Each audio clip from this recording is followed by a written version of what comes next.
kaki belakang serta persendian itu gunanya untuk melihat kondisi tulangnya, apakah tulangnya mengalami. Yang paling sering ya kita gunakan X-ray itu untuk melihat keadaan tulang yang mengalami dislokasi kah, kelainan pertumbuhan kah, atau paling banyak digunakan itu melihat keadaan tulangnya mengalami patah atau fraktur. Kemudian tidak hanya melihat kondisi tulang, tapi melihat juga kondisi sendi dan jaringan di sekitarnya atau muskulus yang ada di sekitar tulang dan persendian. Nah, ini kalau dilihat yang kita lihat apakah baik itu kaki depan atau kaki belakang ataupun karena kita membahasnya tentang ekstremitas, jadi kita fokusnya kaki depan sama kaki belakang. Nah, kalau untuk prinsipnya ini tentunya kalau tulang warnanya lebih radiopak atau lebih putih karena secara prinsipnya tulang ini jaringannya padat. Kemudian ketika ada sinar X, tulang akan menyerap sinar X sehingga warna yang dihasilkan itu opak atau radiopak atau tampak putih dari jaringan-jaringan lunak lainnya. Nah, kalau kita lihat ini posisi-posisinya mungkin agak berbeda ya penamaannya untuk bagian kepala, kemudian bagian rongga toraks dan abdomen. Nah, kalau kita lihat penamaannya itu berdasarkan posisinya, apakah dari medial ke lateral seperti itu. Jadi seperti kalian sudah dapatkan kayaknya juga di materi sebelumnya, kalau tidak salah mungkin di Dokter Tri ya, kalau bukan Dokter Tri mungkin Dokter Dian, kalau saya tidak salah ya. Jadi ini penamaannya berdasarkan lagi bagian mana yang duluan kena sinar X. Jadi kalau kita lihat ada yang tapakan seperti mediolateral, seperti ini, kemudian yang ini mediolateral tapi yang plexor sama ekstensi. Jadi kalau mediolateral itu sinarnya masuk dari sisi medialnya dulu, yang kena duluan, kemudian tembusnya ke bagian lateral.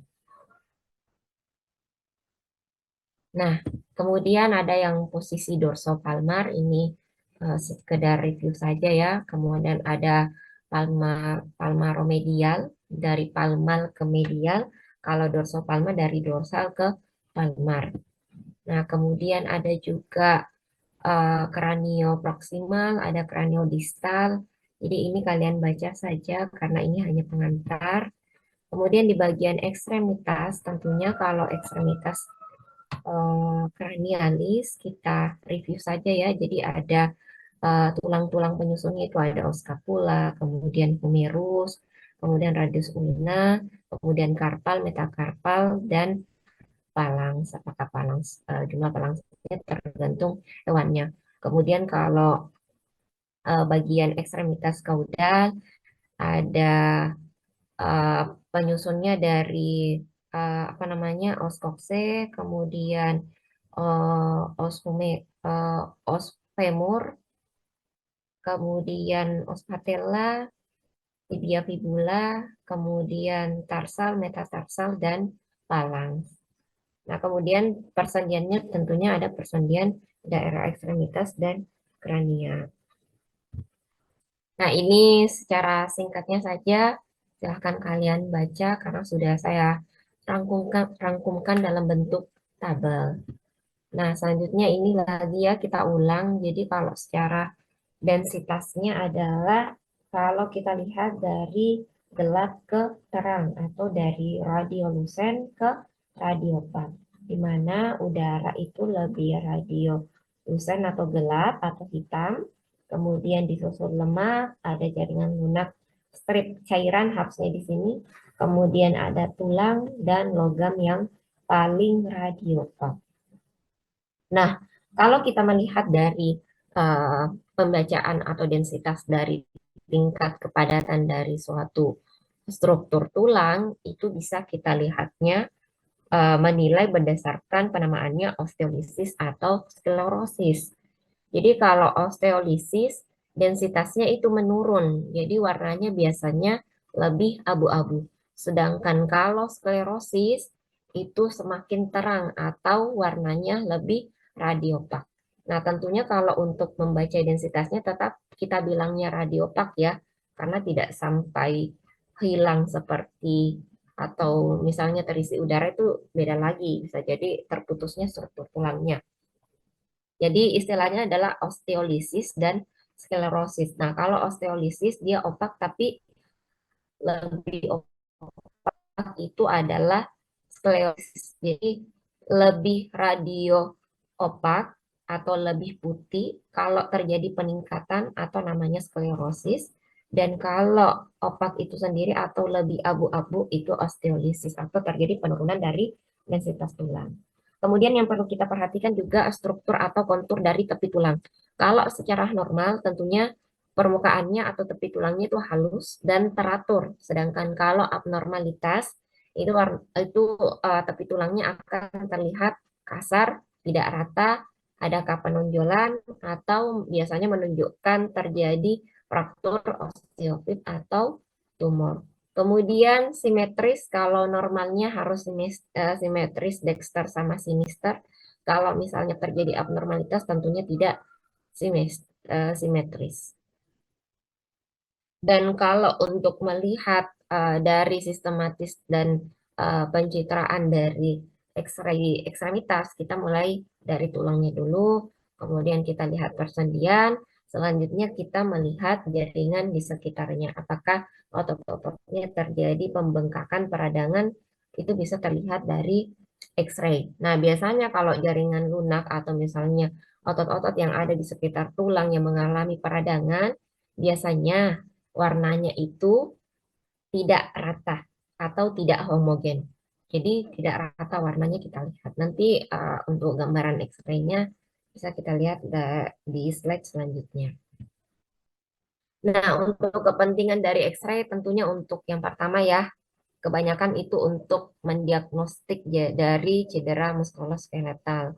Kemudian evaluasi kelainan perkembangan, kemudian deteksi penyakit degeneratif sendi, dan menentukan derajat atau keberadaan infeksi dari tulang. Tapi kebanyakan adalah untuk diagnostik dan kalau misalnya terjadi fraktur, biasanya kita gunakan untuk pemantauan progres penyembuhan dari fraktur tersebut. Kemudian untuk membantu kita dalam sebelum melakukan tindakan ortopedi atau tindakan bedah dan penilaian terhadap dari hewannya karena memang ada yang hewan yang mengalami congenital. Jadi untuk prosedur adopsi saja.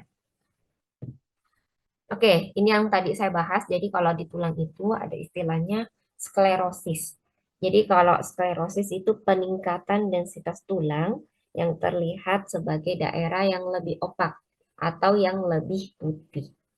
Nah, biasanya sklerosis ini terjadi karena proses penebalan tulang atau pergeseran tulang akibat stres mekanis kronis peradangan, kemudian degenerasi sendi, penyembuhan dari fraktur, dan reaksi periosteal.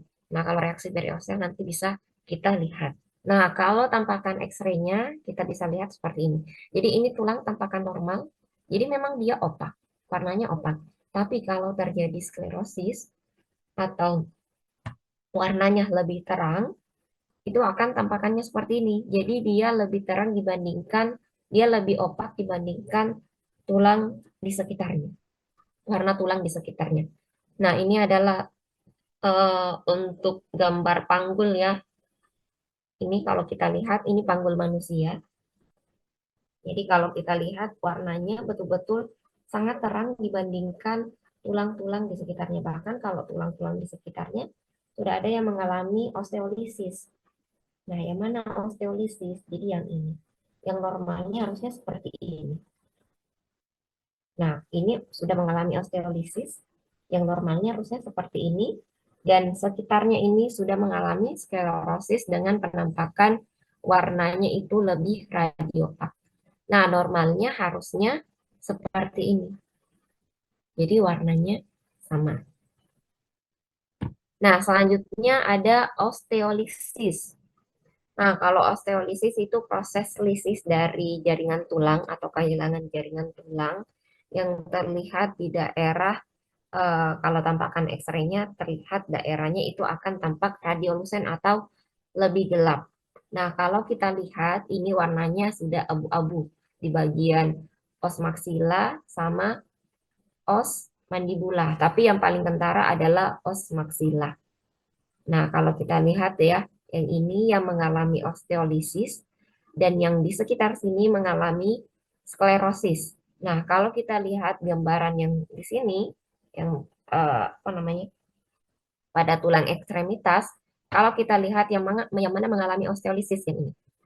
Ini yang mengalami osteolisis, yang ini mengalami sklerosis. Jadi biasanya osteolisis sama sklerosis kalau terjadi abnormalitas biasanya terjadi pada biasanya kalau satu X-ray itu pasti ada osteolisisnya, ada juga sklerosisnya, atau mungkin salah satunya. Nah, kalau kita lihat gambaran di bagian kepala, yang di bagian ini yang ditunjukkan tanda panah, ini yang mengalami osteolisis. Karena memang bagian tulangnya hilang. Nah, kalau bagian paling akhir atau gambar yang paling akhir, os maksilanya yang mengalami osteolisis. Seperti ini. Bisa jadi mungkin terjadi osteomyelitis peradangan pada tulang, sehingga tampakannya itu terlihat mengalami osteolisis atau tampakannya seperti radiolusen, tapi kalau kita lihatnya pasti radiopak ya. Oke, kemudian polanya itu, kalau polanya itu kita lihat kalau osteolisis ada 3 berdasarkan radiografik, kemudian motiken, dan permeatif. Kalau geografik, lesinya tunggal besar atau beberapa batas yang tegas. Jadi biasanya lesi tunggal tapi besar atau mungkin ada di beberapa spot tapi cakupannya itu luas. Kemudian areanya gelap atau radiolusen, apakah dia batasnya bentukannya bulat atau oval atau batasnya jelas. Kemudian kalau mot ikan itu banyak lesi kecil yang tidak beraturan, batasannya kabur. Biasanya areanya itu gelap-gelap kecil dan biasanya menyebar dan batasnya tidak tegas. Kalau permeatif, lesinya sangat kecil dan menyebar secara difus, sangat kabur, dan tulang tampak seperti berlubang-lubang halus. Sulit untuk dibedakan dari normal. Jadi kalau ini harus dilihat secara jeli. Nah, ini untuk contoh dari gambar masing-masing. Nah, kalau kita lihat gambar A, yang ini ya, ini merupakan atau ini adalah osteolisis. Yang ini, yang ini, lihat saja bagian kursor merah saya. Yang ini juga tanda panah, yang ini bagian tibia fibulanya. Oh, oke. Yang ini radius ulna, sorry, bagian radius ulnanya. Ini yang mengalami osteolisis. Nah, polanya apa? Geografik. Jadi geografik itu tadi bentuknya oval atau bulat, tapi batasnya jelas, batasnya tegas ya, ini batasnya tegas. Kemudian cakupannya luas atau besar. Nah, kemudian untuk gambar bagian B, di bagian pelvis hewan, ini tampakan mot ikan. Jadi tampakannya yang ini deh, yang mengalami mot ikan. Yang ini, kemudian yang ini. Jadi dia menyebar secara difus di areanya. Nah, sedangkan kalau untuk permeatif yang tadi, kalau tampakannya seperti lubang-lubang kecil yang sulit untuk dibedakan, yang ini. Ini seperti ada gambaran osteolisis yang hitam bintik-bintik. Jadi radiolusennya itu bintik-bintik putih. Sedangkan kalau ini masih motiken ya, jadi tersebar secara difus. Oke, kita lanjut. Semoga kalian tanggap. Oke, kemudian ada reaksi periostean. Apa sih reaksi periosteal? Jadi kalau reaksi periosteal itu merupakan respon periosteum atau selaput pembungkus tulang terhadap cedera, infeksi, iritasi, atau rangsangan patologis yang menyebabkan pembentukan tulang baru oleh periosteum. Jadi respon terhadap periosteum terhadap pembentukan tulang baru. Nah, itu. Nah, biasanya ciri-ciri radiografisnya itu biasa apakah dia berbentuk lapisan atau pola-pola baru. Jadi kalau untuk reaksi periosteal itu terbagi atas non-agresif dan agresif. Kalau non-agresif, kita lihat gambar yang di sebelah kirinya kalian ya, kiri layar atau kanan gambar, itu bisa kita lihat itu tampakannya itu halus. Kemudian pembentukannya terlihat rata dan teratur atau rapih.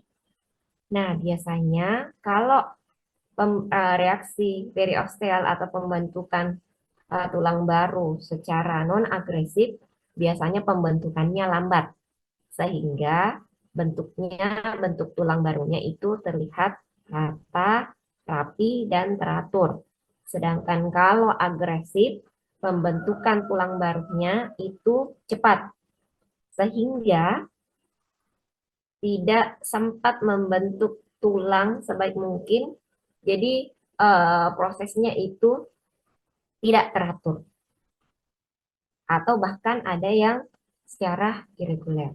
Jadi kalau kita lihat perbandingannya sangat jelas ya, ini rapi dan teratur, sedangkan kalau agresif itu tidak teratur. Yang membedakan adalah kalau non agresif itu pertumbuhan tulangnya lambat, sedangkan kalau non agresif itu, yang agresif itu pertumbuhan tulangnya cepat. Nah, kalau kita lihat ada yang polanya continuous, ada yang interrupted. Jadi sama-sama, misalnya kalau untuk yang tipis ini atau thin ini itu bisa secara continuous, jadi membentuk betul-betul continuous dari ujung sini sampai sini. Sedangkan kalau interrupted hanya setengahnya saja. Jadi bukan hanya pola jahitan yang ada continuous sama interrupted, tapi pola peri reaksi periosteal pun ada yang continuous sama interrupted. Nanti kita bahas masing-masing untuk pola-polanya. Kalau jenis-jenis polanya bisa kalian lihat di layar ya. Jadi ada kalau yang yang secara non agresif ada yang halus, kemudian yang padat dan dia tebal dan apa namanya tipis tapi irregular, tidak teratur tapi tidak seperti yang non agresif. Kalau biasanya non agresif itu lebih tebal. Nah, kemudian kalau agresif itu seperti lamela atau lapisan tipis. Jadi ada lamela yang hanya satu lapisan, ada yang berlapis-lapis. Jadi kalau sudah berlapis-lapis ini, polanya biasanya kita bilang onion skin. Jadi polanya seperti bawang bombay. Kalau bawang bombay kan seperti lapisannya itu teratur. Kemudian ada speculated atau heron end. Jadi seperti kayak rambut-rambut halus yang berjajar. Jadi kalau merinding apa namanya kalian merinding bulu-bulu tangannya, nah biasanya seperti itu untuk ilustrasinya. Kemudian ada juga bentuk speculated tapi sunburst, jadi seperti sinar matahari. Jadi gambaran sinar matahari. Jadi kalau kalian waktu sekolah mungkin ya, kalian gambar sinar matahari kan biasanya ada yang gambarnya seperti ini atau yang gambarnya seperti ini. Kemudian disorgani disorganized ini biasanya eh, tidak menentuh bentukannya. Kemudian ada juga pola yang Coat-Edman Triangle. Nah, kalau Coat-Edman Triangle ini biasanya berbentuk segitiga. Apakah segitiganya interrupted atau continuous? Jadi kalau yang ini biasanya interrupted. Nah, kita masuk yang pertama, yaitu pola halus atau lamelar. Jadi kalau ini bentukannya rapih dan teratur, biasanya menunjukkan reaksinya itu lambat dan terkontrol. Jadi lamelar itu terbagi atas dua ya, lamelar secara agresif dan non-agresif. Kalau agresif tadi itu yang hair on end dan sunburst, sedangkan kalau untuk yang non-agresif itu yang thin. Jadi yang ini lamelar dua-duanya, tapi ada oh sorry saya salah ini, yang onion skin sama yang satu lapis. Saya salah ingat, sorry deh. Oke, jadi kalau kita lihat laminar itu hanya satu lapis saja.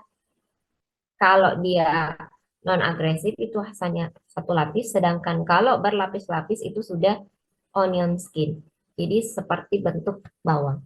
Kalau kita lihat contohnya, ini adalah contoh dari X-ray dari pola pembentukan tulang baru yang secara halus atau lamelar. Jadi satu lapis saja. Kalau kita lihat yang ini betul-betul tipis, dia kalau kita lihatnya adalah tampakannya masih radiolucent. Jadi abu-abu, radiolucent. Tapi batasnya jelas ya. Nah, ini pembesarannya. Kemudian ini tampakan dari jauh, betul-betul tampakannya itu rapi, kemudian teratur. Nah, ini tampakan untuk secara jelasnya. Nah, kalau kita lihat gambar selanjutnya, ini yang sudah bentukannya sudah full, terjadi pembentukan tulang baru, di mana warnanya sudah menyatu dengan tulangnya, yaitu radiopak. Nah ini, di mana permukaannya masih rata dan rapi. Nah selanjutnya ada pola spekulasi. Nah tadi kalau speculated itu, kalau polanya ada dua ya, dia secara uh, polanya itu ada sunburst, kemudian ada juga pola Heronen.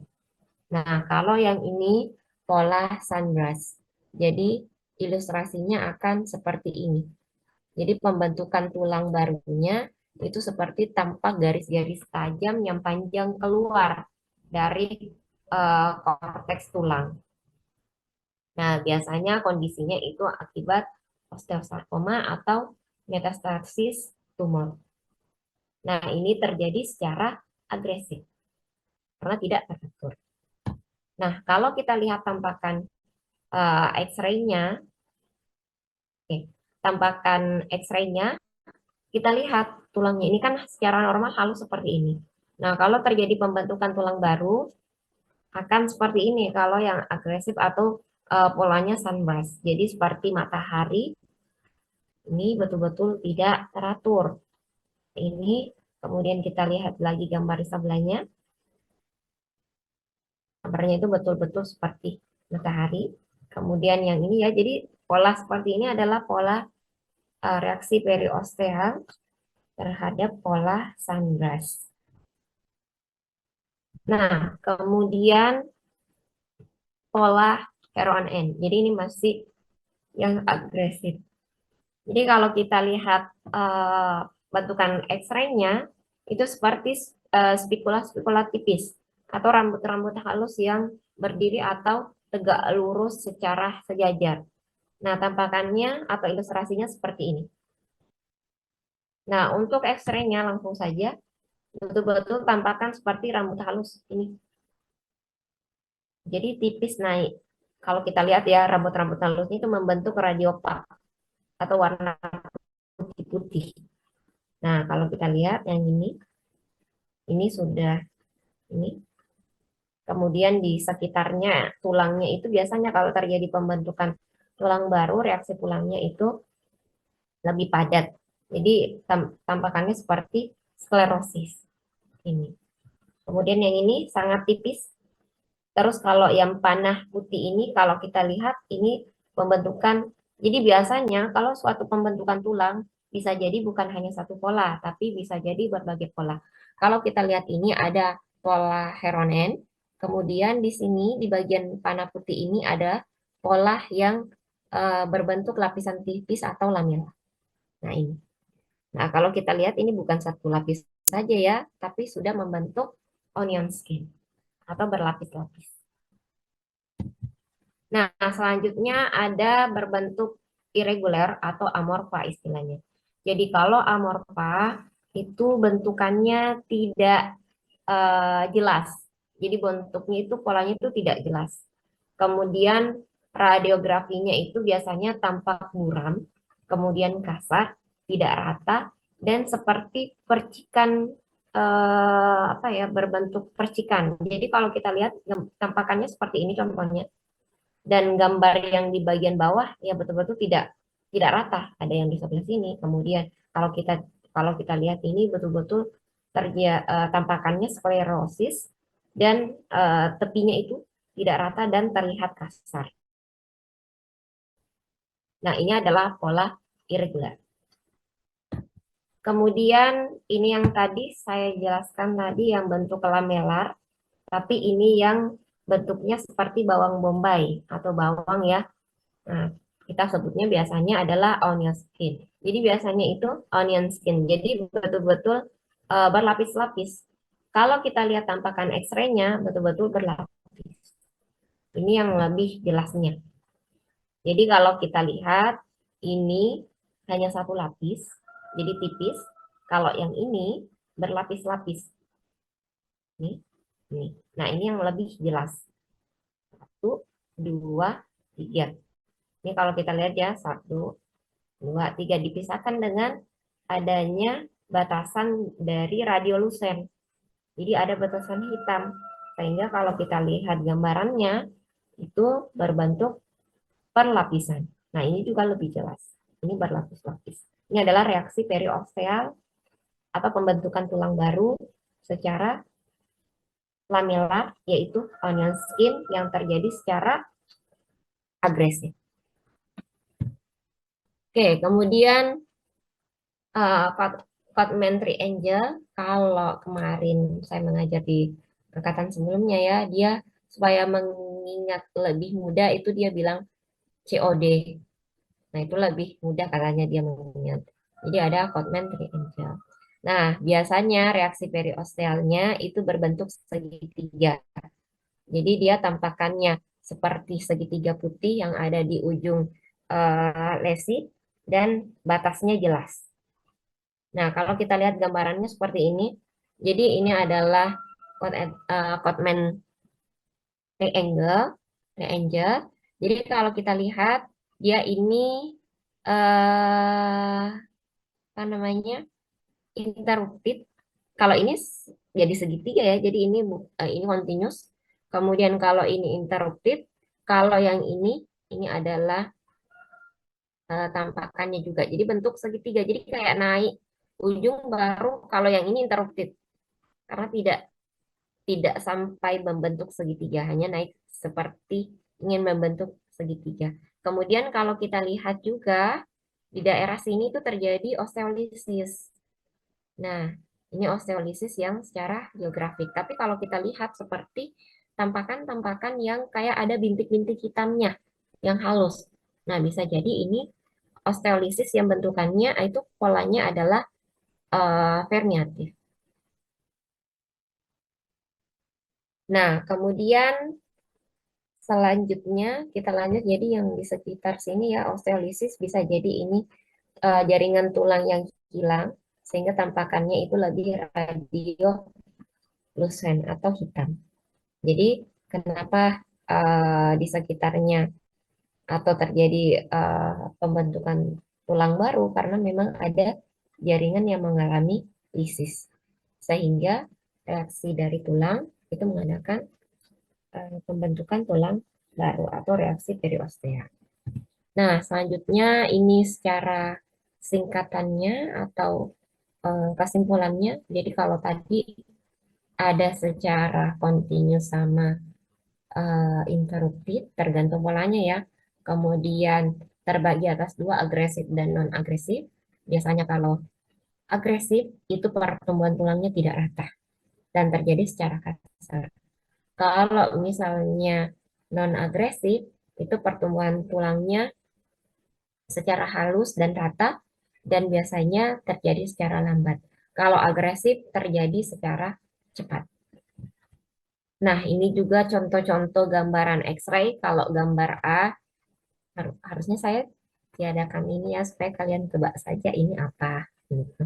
Jadi kalau gambar A itu, ini kalau kita lihat ya, gambarnya seperti rambut-rambut halus atau spikula-spikula yang tegak lurus. Jadi ini tampakkan reaksi periosteal yaitu hair on end. Kemudian kalau kita lihat yang ini bagian B, ini biasanya kalau kita lihat tampakannya sunburst. Jadi seperti bentukan matahari. Tapi kalau kita lihat ini belum terbentuk seperti sunburst yang seperti contoh yang saya perlihatkan ya, masih irregular sebenarnya, cuma kalau kita lihat memang pembentukannya masih tipis. Kemudian ini yang lamela berlapis-lapis tipis. Kemudian yang ini Codman triangle. Jadi ini segitiga. Kalau kita lihat ini interrupted karena terputus. Nah, selanjutnya yang ini tampakkan lamela juga, tapi ini yang tampakkan satu lapis saja. Yang ini. Kemudian kalau kita lihat ini yang irregular, bukan hair on end. Jadi kalau hair on end itu yang betul-betul tipis seperti rambut-rambut halus. Nah, kalau kita lihat lagi gambar yang bagian tibianya ya, yang ini. Ini gambarnya kalau yang kalian lihat panah putih yang ini sunburst. Nah, sedangkan kalau yang ini yang irregular tapi berlapis. Jadi berlapis. Ini satu, dua. Kemudian kalau kita lihat gambaran yang ada di sekitar sini, ini tampakkan sudah pembentukan tulang atau pembentukan reaksi periosteum yang irregular, tidak beraturan. Yang ini sama yang ini.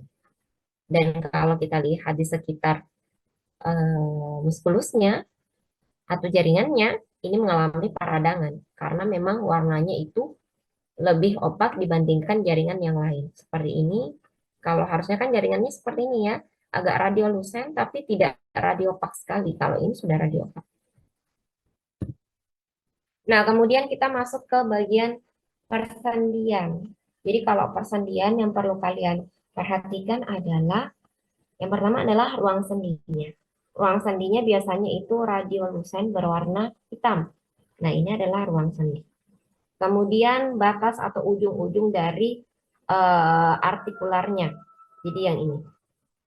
Jadi bagian epifisis dari tulang dengan permukaan persendian. Jadi yang ini. Atau kalau kita ilustrasinya yang ini. Ini. Jadi batasnya. Kemudian subchondral bone-nya. Jadi kalau subchondral bone yang ini ya. Ini biasanya berwarna garis putih tipis. Jadi yang membatasi antara yang berada di bawah kartilago.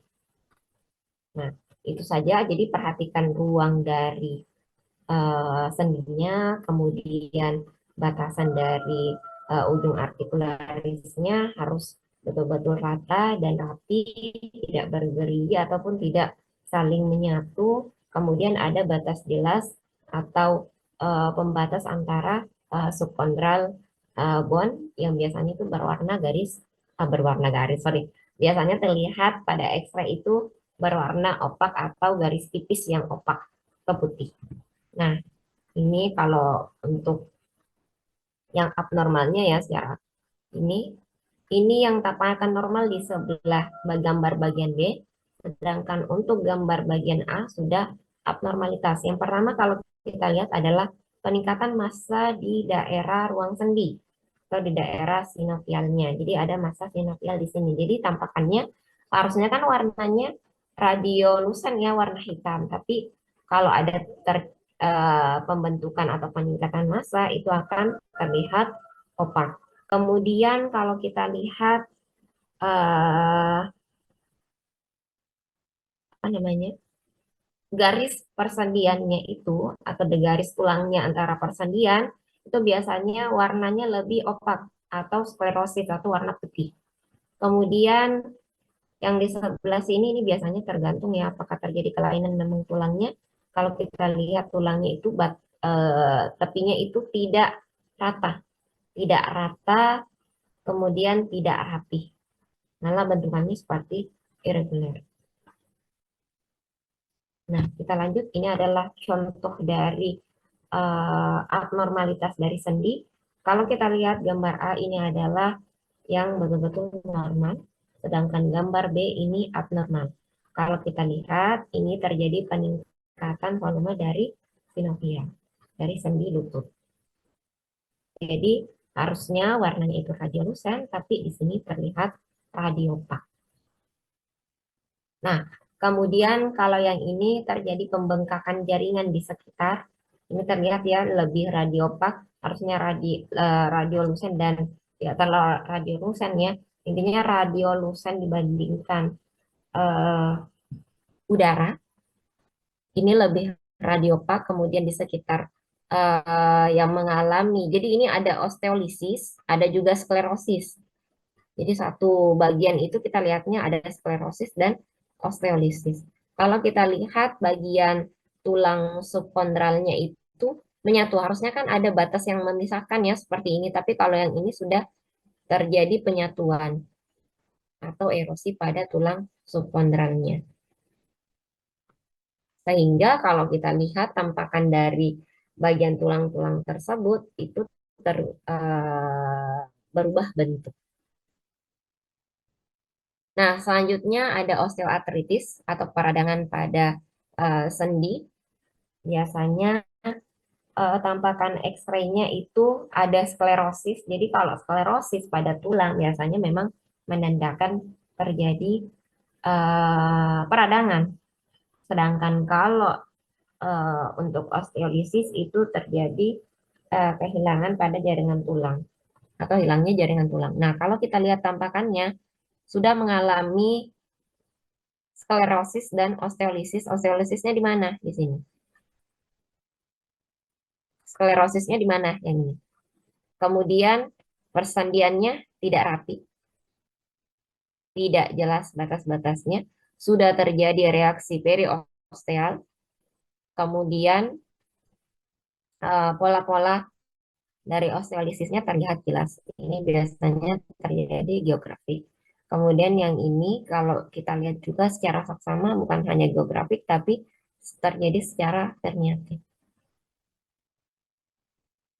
Oke, kalau kita lihat secara mediolateralnya ya, harusnya kan batasnya jelas, kemudian ini sudah terjadi apa namanya reaksi periosteal.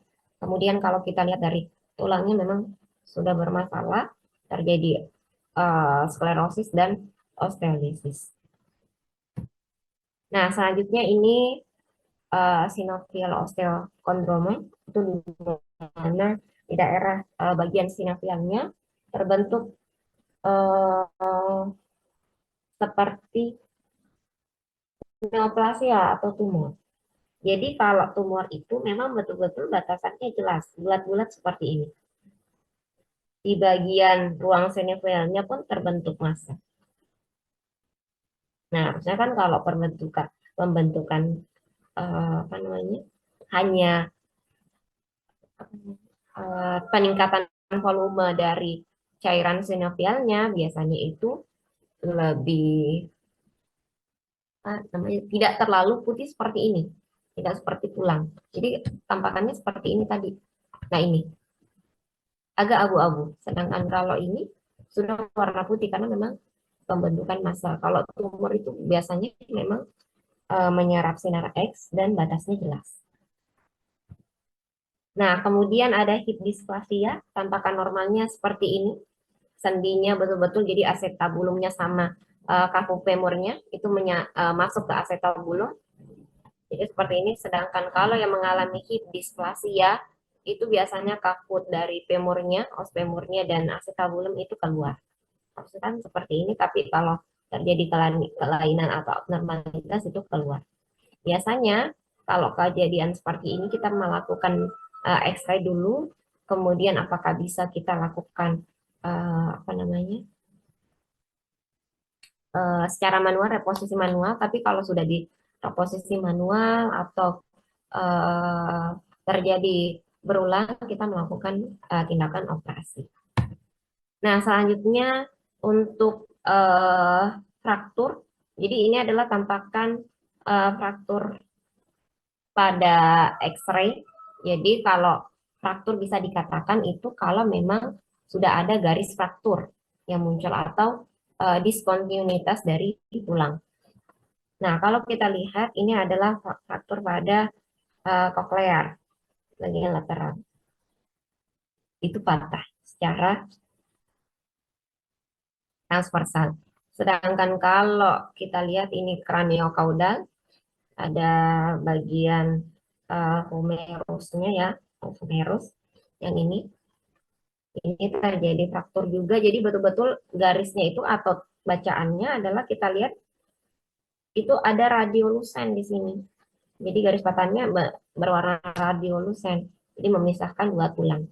Kemudian yang ini di pada os patella ini terjadi multiple, jadi terjadi beberapa fragmen. Dan kalau kita lihat gambar warna, gambar sih, panah warna hitam ini terjadi reaksi pembentukan tulang baru atau reaksi periosteal, yaitu kalau kita lihat bentuknya segitiga, yaitu complementary angle atau triangle. Nah, ini berbentuk segitiga.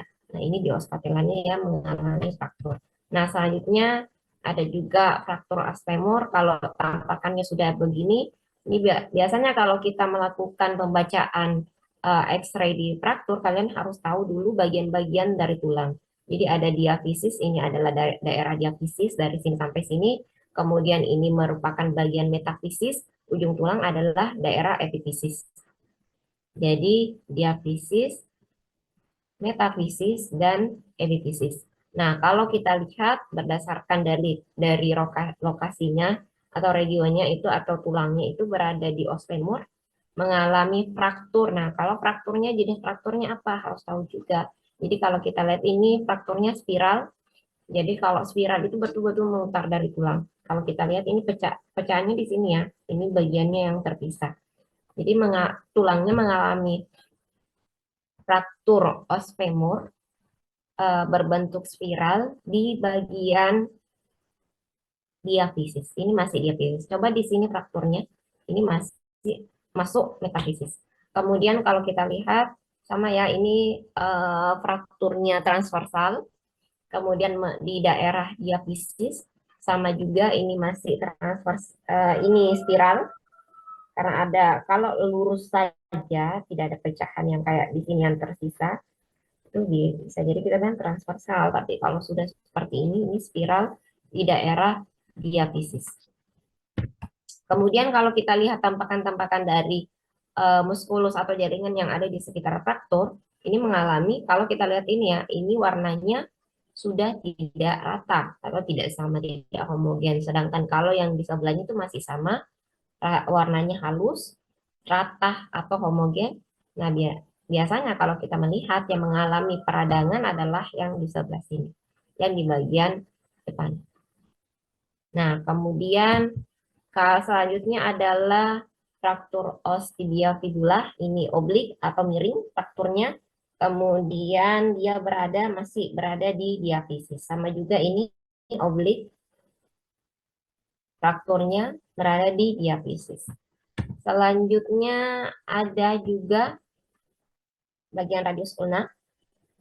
Ini kalau kita lihat di bagian os radiusnya itu yang mengalami fraktur spiral, sedangkan di bagian ulnanya itu yang mengalami oblik. Nah, ini masih di bagian diafisis.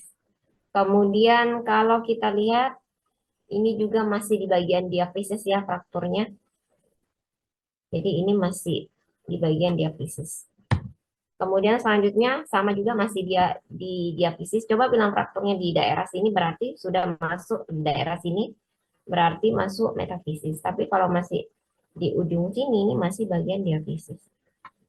Apakah diafisisnya ke bagian distal tubuh atau proksimal tubuh? Itu tergantung. Kemudian ini juga ada fraktur spiral. sekali. Sama, ini pembentukan reaksi periosteum. Ini terbentuk secara irregular. Kemudian kalau yang kita lihat warna hitam-hitam ini, kalau kita lihat ya ini pembentukan tulang baru ini. Ini. Nah, jadi ini pembentukan reaksi periosteal terbentuk secara irregular, di mana kalau kita baca juga ternyata di daerah sini mengalami osteolisis dengan tampakan warnanya itu radiolucent. Kalau yang reaksi periostealnya itu yang mengalami sklerosis atau peradangan. Nah, reaksi periostealnya adalah irregular. Yang ini mengalami juga sklerosis ini sekitar sini. Nah, selanjutnya juga yang ini kalau kita lihat pembentukan dari tulangnya itu irregular, satu, dua, yang ini. Kemudian kalau kita lihat ini ada pembentukan tulang polanya itu Codman triangle. Jadi Codman triangle di sini. Oke, terima kasih. Ada yang mau ditanyakan? Pusing? Ya, tentu saja pusing. Karena memang kalau untuk tulang itu kalian sebenarnya tidak, kalau kalian mau membaca X-ray tulang secara apa ya, secara detail, mau melihat reaksi pembentukan tulang baru secara reaksi periostealnya itu baru bisa kita telaah. Tapi kalau punya hanya untuk melihat kondisi pasiennya, bagaimana apakah terjadi fraktur atau tidak, itu boleh. Karena kalau untuk secara dasarnya kalian tahu dulu apakah memang tulangnya normal atau abnormalitas. Karena kalau untuk mempelajari pembentukan atau reaksi pembentukan tulang baru itu memang agak-agak susah. Karena memang kadang kalian melihatnya mungkin ini kayaknya sunblast deh, tapi kenapa kayak irregular kayak begitu. Jadi memang butuh jam terbang yang tinggi atau sering melihat tampakan-tampakan X-ray. Ada yang mau ditanyakan? Tidak ada? Kayaknya kalian pusing. Ya wajar karena memang ini adalah suatu informasi yang belum kalian ketahui dan baru tahu. Oke, tolong kita absen absen dulu ya. Nanti tolong untuk PG-nya di screenshot. Jadi untuk teman-temannya eh, stay dulu.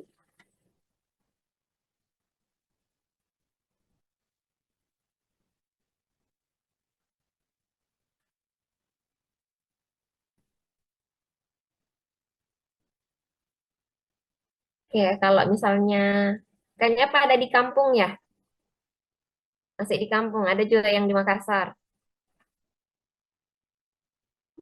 Sampai di Yang, Makassar. yang ikut pemeriksaan hewan kurban pertama kalinya seru Ji kemarin. Seru. Seru banget, Dok. Dapat Ji daging, dapat pasti ya. Karena ada pasti yang dapat.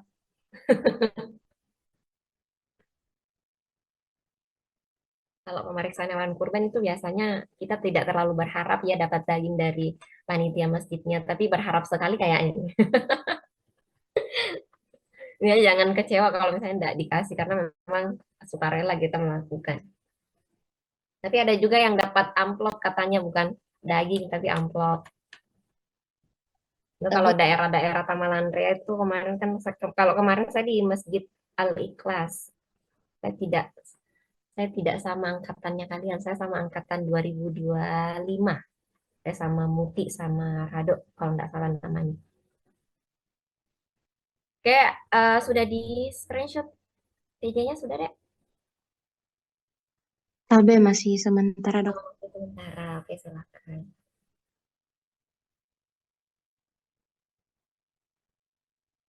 Selamat berlibur panjang ya. Apa kalian masuk hari ini atau enggak? Tapi maksudnya itu untuk lab saja, Dok. Oh, masuk lab berarti tidak libur dong. Tapi ya, Dok. Masih ada Sabtu Minggu liburnya. Kan sudah tidak ada lab bedah kan? Sudah bisa dinikmati tuh hari Sabtunya untuk libur. Sabtu Minggu Senin. Oh iya, Sabtu Minggu Senin ternyata juga libur ya? Oh iya, betul Iya libur dok. ternyata. Silakan yang mau mendaki, silakan mendaki, tapi hati-hati ya. Jangan lupa pulang. Kalau yang mau pergi healing, silakan pergi healing.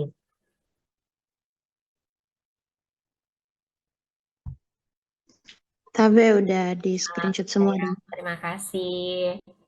Oke, terima kasih adik-adik. Semoga kalian tidak mumet ya, tidak pusing atas ininya X-ray-nya karena saya tahu memang kalau pembacaan X-ray itu susah, bukan gampang. Karena memang susah kalian melihat hitam putih. Kalau di histologi kalian mungkin lihatnya warna-warna pink-pink, ungu, sedangkan kalau di X-ray itu kalian lihatnya putih. Nah, mungkin di perdalamnya di koas saja. Tapi biasanya eh, kalian tahunya saja dulu ini apakah normal atau abnormal. Karena kalau untuk mendiagnosis suatu penyakit melalui X-ray itu tidak cukup karena kita harus melihat dari anamnesis, kemudian pemeriksaan yang dilakukan dokter hewan, dan mungkin penunjang-penunjang lainnya. Karena X-ray itu hanya salah satu penunjang saja. Oke, sekian dari saya. Maaf lahir batin, adik-adik semua. Sehat selalu. Kemudian rawat semangatnya karena semoga kalian tepat waktu liburnya. Karena takutnya ini kayaknya kalian tidak tepat waktu liburnya deh. Karena apa ya, ini saja masih pekan ke-11 untuk materi saya. Padahal kan harusnya, aduh, semoga ya kalian tidak tambah waktu di saat teman-teman yang lain itu sudah libur. Sekian dari saya cukupkan. Wassalamualaikum warahmatullahi wabarakatuh. Waalaikumsalam warahmatullahi wabarakatuh. Tabe, terima kasih Terima dok. kasih dok. Tabe, terima kasih dok. Tapi terima kasih dok. Iya, sama-sama, Dek. Terima kasih dok. Iya, sama-sama, Dek.